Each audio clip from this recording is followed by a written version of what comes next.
అనకాపల్లి జిల్లా నర్సీపట్నం మున్సిపాలిటీ 26వ వార్డులో చిటికెల కరుణాకర్ అనే వ్యక్తి ఇంటిని మున్సిపల్ అధికారులు అన్యాయంగా కూల్చివేసేందుకు ప్రయత్నిస్తున్నారని మాజీ ఎమ్మెల్యే పెట్ల ఉమాశంకర్ గణేష్ ఆరోపించారు.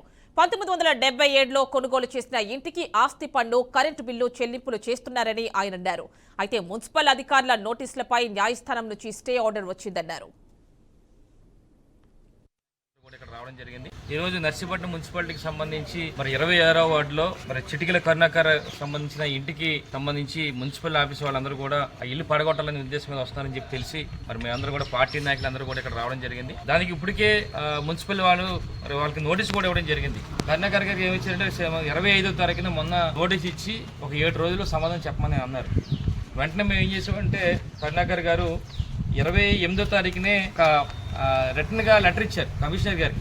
స్టాంప్ కూడా తీసుకుని ఎక్నాలజ్మెంట్. ఇందులో ఏముందంటే ఈ ఏదైతే బిల్డింగ్ ఉందో నా బిల్డింగ్ అది 1977లో ఒక లాలం రామారావు రామకృష్ణ అనే ఆసామిది. ఆయన దగ్గర నుంచి మేము 2023లో నేను కొనుక్కున్నాను ఇల్లు. దానికి సంబంధించి డాక్యుమెంట్స్ కూడా సబ్మిట్ చేశాడు. దానికి సంబంధించి మున్సిపల్ ట్యాక్స్లో కూడా కడతాడు ఎప్పటికప్పుడు.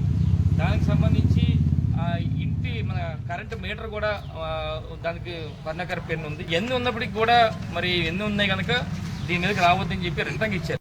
ఇచ్చినప్పటికి కూడా నిన్న మరొక నోటీస్ కూడా ఇవ్వడం జరిగింది. మరొక నోటీస్ ఇచ్చారు. అంటే 7 రోజుల్లో చెప్పాల్సిన సమాధానం 3 రోజులు అని చెప్పి నాకు ఎన్ని ఉన్నాయి డాక్యుమెంట్స్, పూర్వం నుంచి మేము కొనుక్కున్న ఆస్తి ఇది, నా సొంత ఆస్తి, మున్సిపల్ ట్యాక్స్ కడుతున్నాను, ఇంటి పన్ను ఉంది, అలాగే కరెంట్ మీటర్ అన్నీ చెప్పినప్పుడు కూడా నోటీస్ ఇచ్చారు. మళ్ళీ 4 రోజులు సమాధానం చెప్పాలి.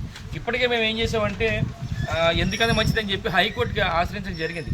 హైకోర్టులో కూడా మేము ఎప్పుడు చేసామంటే హైకోర్టు చిటికెల కరుణాకర్ పేరున 30వ తారీఖుని మేము ఫైల్ చేయడం జరిగింది. 31 డేట్ లిస్టింగ్ డేట్ 31 వచ్చింది. అదే రోజు హైకోర్టు వారు ఒక తీర్పు ఇవ్వడం జరిగింది.